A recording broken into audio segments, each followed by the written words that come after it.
Welcome to The Maintenance Mindset, an audio-video podcast brought to you by the Multifamily Media Network. I'm your host, Paul Rhodes, and over the more than 3 decades in the apartment industry, I've had roles that include being on-site, providing services as a vendor, creating and delivering multiple education programs, and active association work. This podcast is centered on the often overlooked role that our on-site maintenance workers play. You know, the men and women that respond in the middle of the night to the toilet call, or the after hours, it's really hot in my apartment request, or my favorite, my ring fell down the drain, get over here now. In other words, the often unsung heroes who are responsible for asset preservation and resident satisfaction. Working in multifamily maintenance provides interesting, sometimes amusing, and often fascinating stories and viewpoints. My encouragement to you is this: whatever you do it with a maintenance mindset. Hey there. Today's topic comes from this year's Apartmentalize. I happen to be able to sit in on a lot of discussions and attend sessions where a lot of people were looking at strategies, what they were going to do at their properties, in their regions, with their management companies for the next 12 months or so. And the biggest focus of that was one word. The commonality was one word. That word was so vague that it lacked some specific actions that could be taken. And the word we're referring to is efficiency. I heard CEOs, presidents, vice presidents, regional managers, all up and down the leadership chain talking about how they were making decisions to make their operations as efficient as possible. And then they'd go on to talk about what they were doing. And yet, a lot of times I was left with, what's the end goal? I mean, you say you want to be more efficient, and I'm all for it. I think efficiency is good. I mean, in the maintenance world, especially with air conditioning, we've been concerned about efficiency for a while. I mean, I happened to be in training back in 2007 when we increased the efficiency of the air conditioning equipment that we were teaching maintenance technicians how to use from below 8 to 10 SEER. And then in 2010, it raised again, if I'm remembering correctly, up to 13 SEER, which it has been up until roughly 5-6 years ago, which it got raised to 14 SEER in some parts of this country as a minimum. Other parts of the country was 13 SEER in the cooling world. And it was all focused on equipment efficiency. I mean, a lot of the changes in appliances have all been focused on efficiency of equipment. This is why you may have noticed that your washing machine, for instance, spins at a faster speed today than it did in washing machines that were built 10, 15, 20 years ago. It's all in the name of efficiency. By the way, the reasoning for that is that if you remove more water from your washing machine, you will save energy in the dryer. And that means our equipment will be more efficient. It also means that dryers now are not intended to dry wet clothing anymore. They're made to dry damp clothing. Hence, the washing machine has to spin faster in order for the clothes to get finished in the dryer based on the current cycle times. That's an example of a what I like to refer to as how-to cost for making a system or a machine more efficient. I mean, I began after Apartmentalize looking at this going, what exactly does efficiency mean? And I went to your and my favoriteest source, Lord Google, and happened to plug it in for a definition of efficiency. And the first definition I got back was very unsatisfying. The first definition that actually came back for efficiency was the state or quality of being efficient. Now, I think that definition is a cop-out. I mean, what does it mean to have or perform maintenance?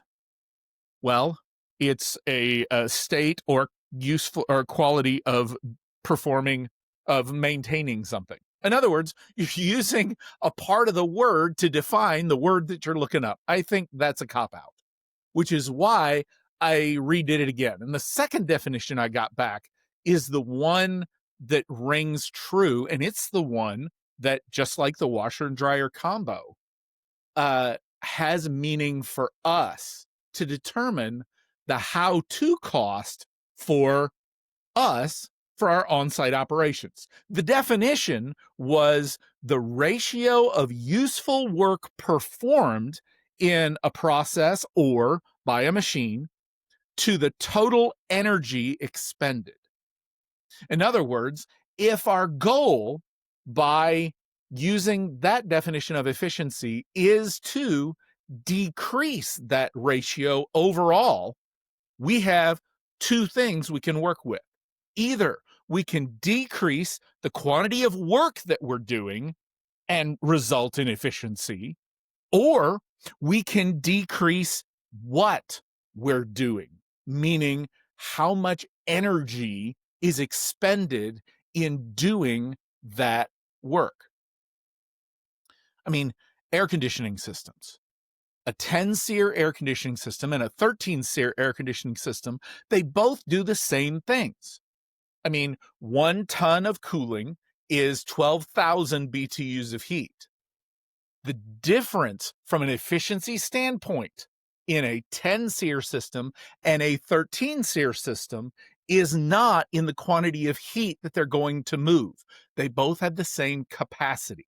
The difference is the 1-ton system will take 100 watts to do it, and the other one will take the 13-SEER, because it's more efficient, it will actually take 75 watts to do it. By the way, I'm making those numbers up. It's just for an example of the fact that in air conditioning, when we talk about efficiency ratings, we're not changing the quantity of work, we're changing the design so that doing the same quantity of work uses less energy. That, in my mind, is the how-to cost of efficiency for air conditioning equipment. Now, at Apartmentalize, these discussions were not focused on equipment per se. They were instead focused on operations. The process that is used at our properties for how to do whatever the work is that we need to have accomplished. And it got me thinking that really, if we're talking about efficiency, and at Apartmentalize, there was a lot of technology being thrown at it, I'm not sure the how-to cost is discussed or mentioned, especially in the abbreviated form that Apartmentalize and From the Stage has. Right? Correctly so. That's not I'm not evaluating or placing a good or bad judgment on the session. It's just a case of I want more definition. I'm looking for more details. Specifically, I want to know the how-to cost. An example of this: if we're looking to increase our occupancy, we want to make our occupancy more efficient. We really have two levers we can pull, and those two levers are our how-to cost. Those two levers are: we could sell apartments cheaper, decrease price. That works. You can increase your occupancy by dropping your price. Of course, that has a problem.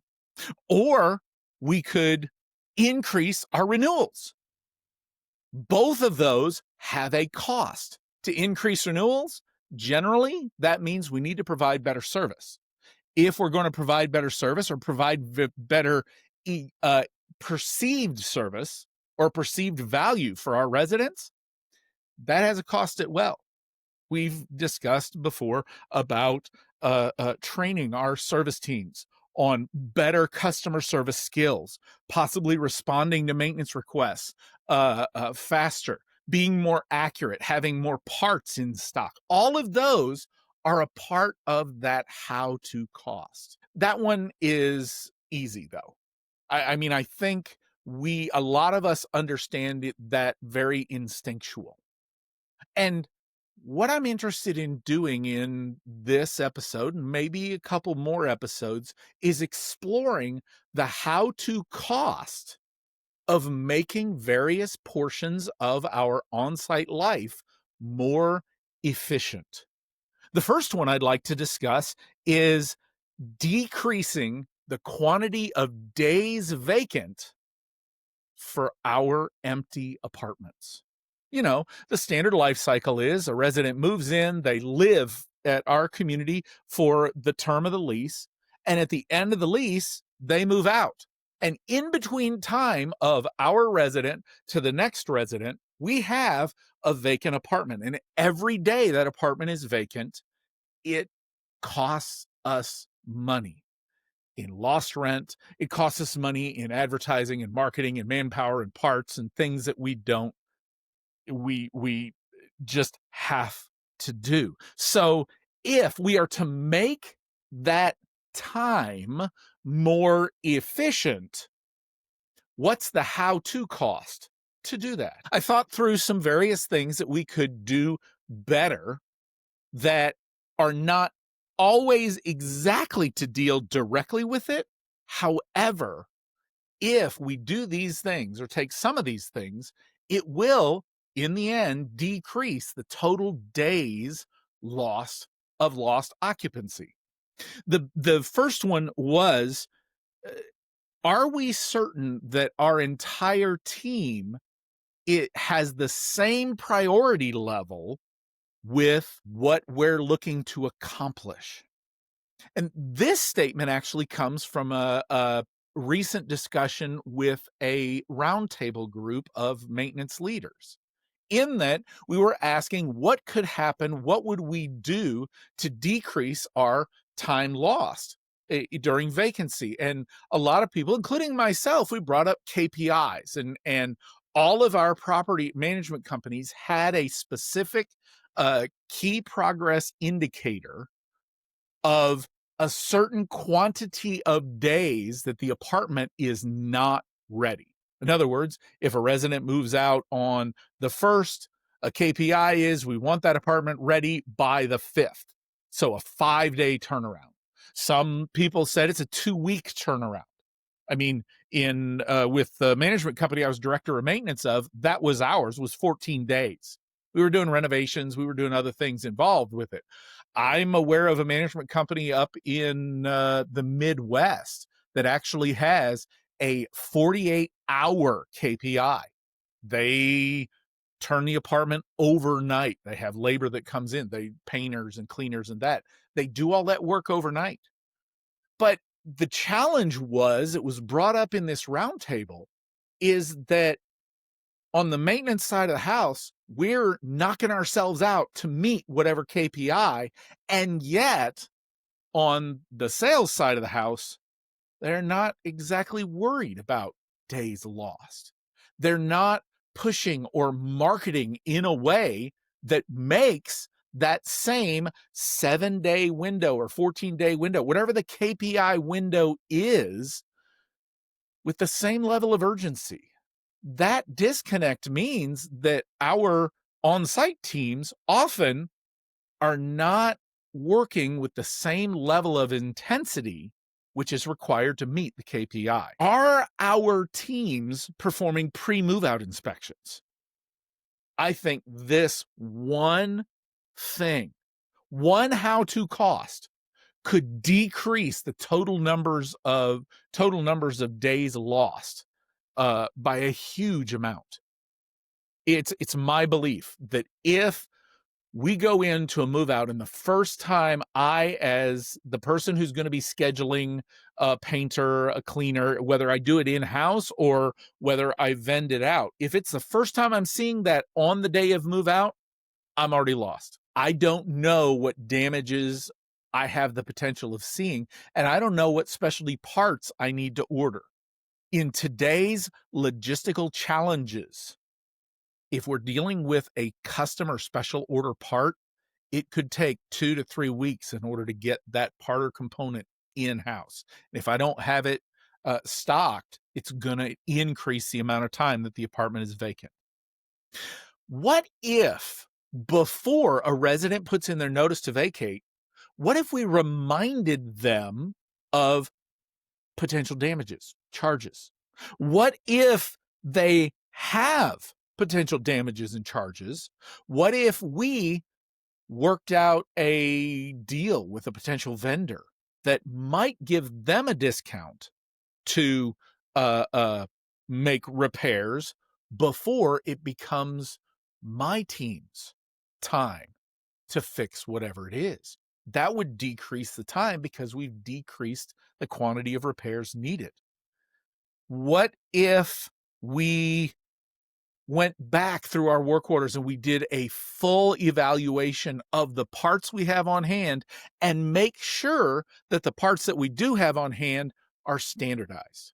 That means every apartment gets the exact same faucet, the exact same toilet, the exact same air filter, the exact same light fixture, the exact same bulbs, the exact same towel bars, door stops, all of those little hardware items that are frequently repaired. If I've got 4 or 5 different versions of the same thing, that means as a maintenance technician, I have extra time involved to either make them all standardized in the apartment, or I have to be very specific in the parts that I go get, meaning I'm going to have to take multiple trips back to the shop to ensure that I have the parts that look correct when the apartment is getting ready. What if we thought way outside the box? For instance, what about end of life tracking? Meaning for our appliances, do we know with accuracy how long a dishwasher, stove, refrigerator, laundry equipment, microwave, how long it lasts at our community? If we did, that would mean we could save significant amounts of time, plus increase that customer service we were referring to before. If while the apartment was vacant, I replace the refrigerator before it dies. I know that's way outside the box, and I'm not sure that we're ready for that as an industry, but it's outside the box. It's good thinking. It's innovative thinking, and it would increase the efficiency of the quantity of work that we do while the apartment is vacant. I got one more for you, and this one will possibly blow your mind because it's a little bit farther trip to efficiency. What if every resident that moved in, what if we gave them a really good vacuum cleaner? Yeah, I said it, a good vacuum cleaner. One of the tasks that can take a huge quantity of time while the apartment is vacant is cleaning the air conditioning coils and dealing with excess dust that is in the system, in the ductwork or on the vents themselves. If we gave our residents a good vacuum cleaner and came up with a way of mandating minimum standards to where, like, we took a picture of the coil before they moved in, and if they vacuum, then we take a picture of the coil after they move out, and we hold them to that standard. Yeah, outside the box thinking, but there are other benefits as well beyond just decreasing the amount of time that it takes us to get an apartment ready. What ideas do you have that are outside the box that we can use as a how-to cost to make our vacant apartment turns, our make-readies, more efficient? I'd like to hear. Thank you for spending your time with me today. We'll continue talking about this. I'll see you somewhere. Thank you for listening to this episode of The Maintenance Mindset. I hope you take away ideas that apply to your current and future career goals. Please check out Maintenance Mindset Minute to hear short-form, high-impact, applicable, maintenance-centered information. Whatever you do today, do it with a maintenance mindset. If you enjoyed this episode, please like, comment, and subscribe. Visit multifamilymedianetwork.com to learn more about our other industry podcasts, thought pieces, and sponsorship opportunities.